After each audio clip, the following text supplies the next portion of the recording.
अब कीजिए बात। मैं यही बोलना चाह रहा था कि जैसे आपने बात रखी पाकिस्तान के बारे में, तो भारत जो है अभी जो अपना लड़ाई लड़ रहा है, युद्ध के लिए कुछ चीजें बहुत जरूरी होती है। युद्ध युद्ध के लिए क्या क्या चीजें जरूरी है? पहले युद्ध नीति में सबसे मजबूत चीज है जो आपके सैनिक हैं, उनकी आध्यात्मिक शक्ति बहुत मजबूत होनी चाहिए, उनको मृत्यु का भय नहीं होना चाहिए। ये हो सबसे बड़ी बात ये है। दूसरी बात, बड़ी बात ये है कि उनके पास बुद्धि होनी चाहिए, तत्काल निर्णय लेने की क्षमता, जो भारतीयों में एक कूट कूट के भरी हुई है, इनके डीएनए में है। वो तत्काल क्या निर्णय लेना होगा वो तुरंत वो निर्णय लेते हैं, इसलिए भारत की फोर्स जो है प्रोफेशनल फोर्स है।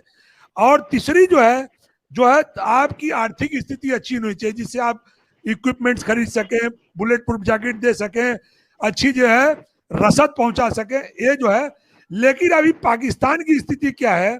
पाकिस्तान इसलिए जो है पीछे है कि पहले तो उसकी आर्थिक स्थिति, आज हमने सूजी का चलो चैनल देखा कीजिए, उसमें एफटीएफ के बारे में इन्होंने जितना अच्छा बताया है कि माने किस प्रकार से जो है भारत उसको पंगु कर रहा है धीरे धीरे। तो मतलब क्या है कि अब पाकिस्तान पांव के बल, घुटने के बल आ बैठा है। अब उसकी स्थिति ये नहीं है कि वो लंबी लड़ाई 2 दिन 4 दिन 5 दिन की फुल फ्रंट वार लड़ सके, जो फुल फ्रंट वार कही जाती है, क्योंकि एक ब्रिगेड को मूव करने का भी खर्चा बहुत अधिक होता है। उसके साथ सर्विस सेक्टर सारे लोग मूव करते हैं, सेना, गोला बारूद, हथियार, सारी चीजें जो है मूव करती है जो है। तो वो जो है पाकिस्तान की ऐसी स्थिति नहीं रह गई है कि वो जो है मूव कर सके। दूसरा चीज क्या है, अभी अभी बलूचिस्तान में जिस तरह आपके अफगानिस्तान में वार चल रहा है, उसी के समकक्ष बलूचिस्तान में भी बहुत अच्छी लड़ाई चल रही है। बलूचिस्तानी जो है बहुत अच्छी तरह से पाकिस्तानी सेना को जवाब दे रहे हैं अभी। अब स्थिति ये है कि ये हो सकता है कि 2021 पाकिस्तान के लिए सबसे खराब हो और भारत के लिए सबसे अच्छा हो। और जो है सूद जी का जो एनालिसिस था हमने सुना, उसी बेसिस पे मैं इस बात को रख रहा हूँ।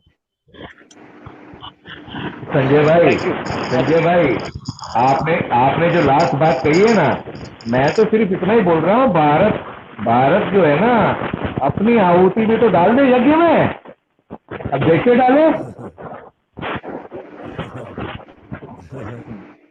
समझ में आया? हाँ समझ गए, चल रहा है, आहुति तो चल रही है, लेकिन ये गुप्त आहुति है। नहीं सर, इसमें क्या है सर, देखो सर एक बात है, जब तक ये हम रोना रोते रहेंगे कि इनका प्रोपेगेंडा मशीनरी बहुत अच्छा है, ये है वो है, यूएस में भी ये जो भी सर ने बात करी थी डेमोक्रेट्स की, लिबरल्स की, इंटेलेक्चुअल्स की, ये सब सन 30 की, 1930, 1940, 1950 की बात नहीं। आज डेमोक्रेट जो है वो पूरा कम्युनिस्ट है, वहां पे पूरी democratic party hardcore communist party है। और उन्होंने यूनिवर्सिटी में कैप्चर किया हुआ है सर। वहां पे एक ऑर्गेनाइजेशन है स्टूडेंट्स की, एंटीफा वॉइस, उसमें कोई भी राइट विंग या कोई भी नेशनलिस्ट या कोई भी हिंदुस्तानी स्पीकर जाएगा यहाँ से, उसको बोलने नहीं देते, वहां राइटिंग करते हैं, तमाशा करते हैं, तोड़फोड़ करते हैं। जैसे जादवपुर में, आप मेरी बात सुन लीजिए पहले, जादवपुर में जैसे ये लोग करते थे ना तोड़फोड़, और जेएनयू किसी को बोलने नहीं देते, वैसे ही वहां पे यूनिवर्सिटीज में ऑलरेडी बहुत टाइम से चल रहा है, 2 साल से बहुत अग्रेसिवली चल रहा है। तीसरा मूवमेंट बीएलएम, ये पूरा डेमोक्रेटिक का खड़ा किया हुआ है ना। बीएलएम, ब्लैक लाइव मैटर, वो मरने वाला जो था उसके साथ में ब्लैक भी खुद नहीं है, क्योंकि तो माना था वो चोर था, चोरी करके लेके जा रहा था। अब वो एक्सीडेंटली अगर वायलेंट होएगा, एक्सीडेंटली उसका गला दब गया, मर गया, ठीक है, वो गलत हुआ, पुलिस वाले को सस्पेंड करो, पनिश करो, लेकिन उसके लिए पूरा शहर जला दोगे, पूरी कंट्री में एजिटेशन करोगे, वो ऐसा कुछ भी नहीं था। तो इन्होंने डेमोक्रेटिक्स ने अभी क्या किया था, धमकी दी थी इलेक्शन के पहले कि हम अपने अपने स्टेट में पुलिस को डिफंड कर देंगे। तो बहुत सारे डेमोक्रेटिक स्टेट ने पुलिस को बजट देना बंद कर दिया, पुलिस वालों ने काम करना बंद कर दिया। अभी जो है पिछले 4-6 महीने से ये सब रो रहे हैं कि हमको प्रोटेक्शन चाहिए, हमको ये नहीं है, यहाँ पे रॉबरी हो रही है, ये घर में आग लगा गया, इधर शूटिंग हो गई, पुलिस वालों को हम फिर से फंड देंगे। तो ये जो है सर, ये पूरे कम्युनिस्ट है, इसमें लिबरल कोई नहीं है। ये वोकरी वोकरी थगड़ी ये सब बकवास है, ये कहने की बातें। दूसरा, आप बोलते हो वाकई कि क्रिश्चियनिटी खत्म हो रही है, इसीलिए यूरोप में नॉर्वे, पोलैंड, डेनमार्क, इवन अभी इस समय फ्रांस में भी they become very alert, German से बिकम वेरी अलर्ट। नॉर्वे और पोलैंड में तो बंद ही कर दिया, हम एक भी मुस्लिम कंट्री से इमिग्रेंट नहीं लेंगे, नहीं लेंगे तो नहीं लेंगे, हम अपने ढंग से लेंगे, हम पहले उनका असेसमेंट करेंगे, एक एक करके लेंगे, हम ये किसी को रिफ्यूजी नहीं है, शरणार्थी को नहीं लेंगे। तो यूएस में क्या हो रहा है सर, यहाँ लोग समझ नहीं रहे। कर्नल साहब को पहले ये और थोड़ा सा और पढ़ना चाहिए। 8 या 9 म्यूनिसिपैलिटी डेमोक्रेटिक स्टेट्स में उन्होंने आजान को लाउड स्पीकर पे बोलने के लिए अभी पिछले 6 महीने के अंदर प्रोविजन दिया, परमिशन दिया। 9 लोकल गवर्नमेंट इन यूएस, 9 जगह की। अब आप देखना वो वहां पे फिर वो जैसे लंदनिस्तान बन गया, वैसे यूएस के सिटीज में भी अब ये धीरे भयंकर तरीके का एक्सपेंशन हो। तो ये कोई भी वहां पे इंटेलेक्चुअल ऐसा करके वो है, वो डेमोक्रेटिक है, इंटेलेक्चुअल है, ये नहीं है। और अगर आप हिस्ट्री में इसको ट्रेस करना चाहते हो, है फ्रैंको मुसोलिनी और एडोल्फ हिटलर और उनके टाइज डेमोक्रेटिक पार्टी से, वो भी किसी दिन मैं बता दूंगा बहुत डिटेल में सबको। दूसरा, अगर आप अपनी पास्ट एंशिएंट इंडियन हिस्ट्री, उसके बाद उसका ट्रांसलेशन अरबिक वर्ल्ड में हुआ, फारसी में, अरबिक में, उसके बाद वो स्पेन और ग्रीक में ट्रांसलेशन हुआ, लैटिन से फिर फ्रेंच में ट्रांसलेशन हुआ, जर्मन में ट्रांसलेशन हुआ। कार्ल मार्क्स जो था वो जर्मनी का ही था, डास कैपिटल जिसने भी थी, है ना। उसके बाद मैक्स मिलर, ये जो भी कम्युनिस्ट फिलॉसफी है, ये तोड़ मरोड़ के इंडिया से सर्वहारा का कॉन्सेप्ट इंडिया के सनातन ट्रेडिशन में बहुत टाइम से, हजारों साल से है। आप बताइए सनातन संजय भाई की अध्ययन होगा इसके अंदर। हर मंदिर में आपका पथिक को रहने के लिए, गरीबों के लिए खाना मिलता था, रहने के लिए धर्मशाला होती थी, वैद्यशाला होती थी, गुरुकुल होता था, मंदिर का अपना लैंड होता था, गौशाला होती थी, मंदिर एक बैंक के तरीके से काम करता था। बिल्कुल, ये जो है ये हमारे यहाँ से थोड़ी मोड़ी लर्निंग सीखकर वहां जाके इसे तोड़ मरोड़ कर इसको 100% कम्युनिज्म बना दिया, है ना। इससे हमको कुछ नहीं मिलने वाला। ये जरूरत ये है आज के हमारे भारतीय यंगस्टर की इस बात को समझने की, और हम जैसे, आप जैसे जो बड़े बच्चे हैं उनको भी समझने की। बहुत से हम जैसे भी जो है काफी भ्रमित हैं, घूमते रहते हैं इसमें सेक्युलर बन के। तो अपनी सेक्युलरवादिता छोड़ दे, पहले अपने धर्म को पहले जानो ठीक से, उसमें क्या इतिहास है। सर ये जो चाइनीज का इन्वेस्टमेंट है बहुत बड़े पैमाने पे, आप देख लो, इन्होंने हार्वर्ड यूनिवर्सिटी में बहुत ज्यादा इन्वेस्टमेंट किए, स्टैनफोर्ड में बहुत ज्यादा इन्वेस्टमेंट किए, है ना। फिर वो ओन करके अगर हिटलर जैसे चाहेंगे वैसे वो हार्वर्ड वाले और स्टैनफोर्ड वाले पॉलिसी बनाएंगे, आप देख लेना। फिर उन्होंने न्यूज़पेपर्स खरीदे हैं, मीडिया चैनल खरीदे हैं, उन्होंने 19 बिलियन यूएस डॉलर फंड किए थे ट्रंप के इलेक्शन के पहले 2 सालों के अंदर, ये पूरे स्पेस के अंदर। सोशल मीडिया कंपनीज में अब यह जॉर्ज सोरोस कौन है, वो कम्युनिस्ट ही है ना। दूसरा, आप बोल रहे हैं ये हिमानी जी बोल रही थी बाइडेन के बारे में, सही बोल रही थी। ये अभी इस समय ये रशिया चिल्ला रहे हैं। Russia is not so powerful कि वो अमेरिका को डायरेक्टली चैलेंज कर सके, है ना। इसका पावर नहीं है। As a power between choice between China and Russia is depending on Chinese right now, Chinese support. China is the main culprit. वो यूएस में कोई बोलता नहीं है, सेनेट में और कांग्रेस में ये इस बात छुपाती है। क्यों छुपाते हैं? फेसबुक वाले भी छुपाते हैं क्योंकि उसकी दीदी चाइनीज है। बाइडेन सरकार क्यों छुपाती है? क्योंकि वो सारे कम्युनिस्ट है।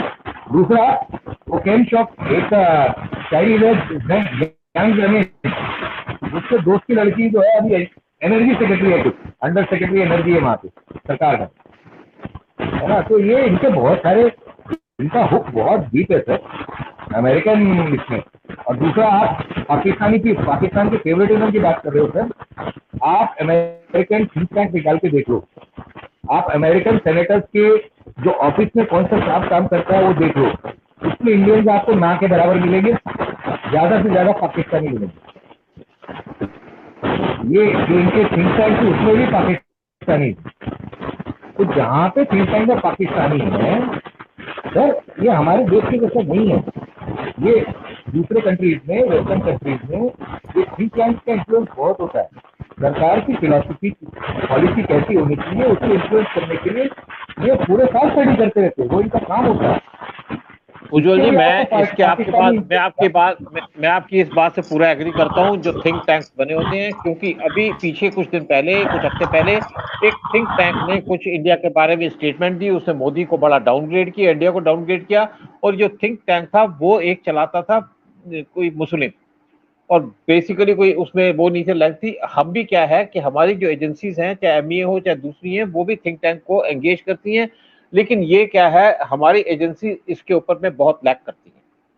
थिंक टैंक उठा लिया, उसके अंदर कुछ किसी का जान पहचान का कर लिया, वो काम कुछ करता नहीं है, लेकिन उसके ऊपर पैसे खर्च करते हैं। अगर हमारे को चाहिए गवर्नमेंट इसके ऊपर एक स्पेशल ध्यान दे कि जो थिंक टैंक्स हैं वो पर्पसफुल काम करें, और पर्पसफुल काम करके या तो बेसिकली चाइना को काउंटर करना है, चाहे पाकिस्तान को काउंटर करना है, चाहे मीडिया को काउंटर करना है, या किसी अमेरिकन को काउंटर करना है, उस पर काम करें। यहाँ पे मैं सोचता हूँ कि हमारी बहुत भारी एक छूट है या कमी है। दूसरी जैसे आप बात करते हैं मीडिया की, आपने बड़ी अच्छी बात बताई कि बिलियंस ऑफ डॉलर्स या 18-19 बिलियन डॉलर खर्च किए थे ट्रंप के टाइम में यूएस के अंदर, और यही रीजन है ट्रंप के हारने का। मैं सोचता हूँ कि हमारे जहाँ पे अब भी है कि नेचुरली आप देखते हैं कि पिछले 7 साल से हमारा कोई भी ऐसा इंफॉर्मेशन ब्रॉडकास्टिंग मिनिस्टर नहीं था जिसको भी रखा गया उसने कोई काम किया हो। हाँ, अब देखते हैं कि दूसरा जो नया मिनिस्टर है उससे क्या काम होता है, क्योंकि इनका ही बड़ा रोल है कि एक इंफॉर्मेशन ब्रॉडकास्टिंग मिनिस्ट्री, इनका रोल पड़ता है कि एक हमारे मीडिया को काउंटर करने का, या इवन इसका भी रोल पड़ता है कि जैसे हमारा जो थिंक टैंक उनको कंट्रोल करने का, ताकि इंडिया के खिलाफ एक प्रोपेगेंडा जनरेट किया जाए, इंडिया के फेवर में जनरेट किया जाए। और वैसे देखा जाए पाकिस्तान तो टोटल एक्सपोज है। हाँ, आप कीजिए बात प्लीज, आइए। हाँ उज्ज्वल जी। सर एक और इम्पोर्टेंट चीज बताना चाहता हूँ सर, ये जो आपने बात बोली ना 101% बिल्कुल सही है सर। इसी लाइन पे मैं एक चीज और आपको बताना चाहता हूँ। हमने ना एक नया चैनल शुरू किया था, ये 2-3 लोगों से मिलकर, उसके ऊपर हमने एक सीरीज ऑर्गेनाइज करी है, is India turning into a data colony, data colonisation. उसमें सबकी बात करी है, अमेजोन की भी बात करी है, ट्विटर की भी बात की है, पेपर की भी बात करी है, टीवी की भी बात करी है। वो सेशन बहुत कम लोग देख रहे हैं, आप लोग अगर आना चाहे तो देखेंगे। नेक्स्ट सेशन हमारा थर्सडे को होने वाला है, उसके बाद सैटरडे को एक और सीक्वल होगा उसका। सर आप देखो सर, इसमें जो हम जो बातें कर रहे हैं, एक एक चीज इनकी ट्रेस करके रिसर्च करके हर चीज की, हर कंपनी की, हर ऑर्गेनाइजेशन की, उसमें हम हाईलाइट डिस्कस कर रहे हैं। मैं आपको भेजूंगा, वीडियोस भी भेजूंगा, आप भी देख लेना टाइम होगा तो। जो आपका टाइम नहीं रहता सर, मुझे मालूम है। दूसरा क्या है सर, इसमें मुद्दे की एक ही बात है, अगर आपको डेटा इंडिपेंडेंस चाहिए तो आपको हाई कैपेसिटी अपने वेब सर्वर चाहिए, जो अमेजोन के हैं, जिनको CIA भी यूज करता है, यूएस गवर्नमेंट भी यूज करती है, और जितने media company, social media companies हैं, वो इस तरीके के हाई कैपेसिटी सर्वर यूज करते हैं जो अमेरिका बेस्ड है ना। सिर्फ चाइना को छोड़ के, चाइना जो है वो खुद चाइनीज सर्वर यूज करता है अपने यहाँ पे, है ना। वो ये कोई भी पैकेज नहीं यूज करते, वो अपने आप यूज करते हैं, उनका खुद का सोशल मीडिया है, उनका खुद का सर्च इंजन है। तो हमको हमारे हाई कैपेसिटी सर्वर जल्दी से जल्दी चाहिए, और अपना सर्च इंजन चाहिए, जैसे गूगल क्रोम है, जैसे माइक्रोसॉफ्ट का इंटरनेट एक्सप्लोरर है, वैसे ही हमारा अपना सर्च इंजन चाहिए सर। वो मेरा जिम्मेदारी है। अच्छा, तब तक मुझे ऐसा ज्ञानेंद्र आप काफी देर से वेट कर रहे हैं, मैं आपको एक बार मैं ज्ञानेंद्र को एक टाइम दे दूं, उसके बाद सर मैं निकलना चाहूंगा। ठीक है सर, मैं निकलना चाहूंगा सर, थोड़ा सा एक। Yes sir. जय श्री राम। जय हिंद। मैं आपको जो है ना संजय जी का तो नंबर आपको एक्सचेंज कर दूंगा मैं, ठीक है। हिमानी का जब मिल जाएगा तो भी कर दूंगा। हाँ थैंक यू सर। ज्ञानेंद्र आप आओ, thank you very much. Gyanendra आप आइए। नमस्ते सर। संजय सर नमस्ते। उज्जवल जी नमस्ते। एक मिनट संजय जी को कुछ कहने दो। उज्ज्वल जी, जी चले गए उज्ज्वल जी, चले गए। चले गए, चलो अगली बार मैं आपको नंबर दे दूंगा। हाँ हाँ, ज्ञानेंद्र अब आइए प्लीज। जी सबको नमस्ते। जी सर, नमस्कार। सर थोड़ा मुझे अमेरिका बारे में थोड़ा, मतलब जितना मैं रिसर्च कर रहा हूँ, तो अमेरिका कभी नहीं चाहता है कि कहीं पे भी युद्ध खत्म हो, कहीं पे भी, क्योंकि उसका फर्स्ट प्रायोरिटी है वेपन बेचना, वहीं से वो कमाता है। अभी जैसे तालिबान को छोड़ दिया, यहाँ पे खुला छोड़ दिया, अभी यहाँ पे जंग होगा, कोई भी पार्टी अपोजिशन में आएगा तो वो यूएसएसआर के तरफ जाएगा, या यूएसएसआर तो नहीं रहा, रसिया की तरफ जाएगा, या वेपन खरीदने के लिए यूरोप की तरफ जाएगा। अभी अगर कहीं पे भी जंग हो, इनडायरेक्टली बेनिफिट अमेरिका की होगा, मेरा तो ये मानना है। इसीलिए सर छोड़ दिया कहीं बीच में आधा। देखो ज्ञानेंद्र, नेचुरली एक तो जो उनके पुराने एक्सपीरियंस से तो हम ये बात कह सकते हैं, लेकिन देखते हैं फ्यूचर में एक क्या निकलता है।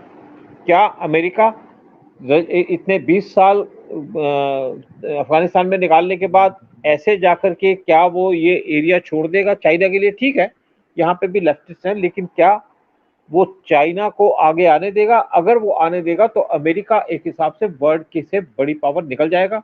और दूसरी एक अमेरिका की बहुत भारी गलती है कि वो रशिया को साइड पे कर रहा है, रशिया को बेसिकली वीक कर रहा है, और इसकी वजह से चाइना और पावरफुल हो रहा है।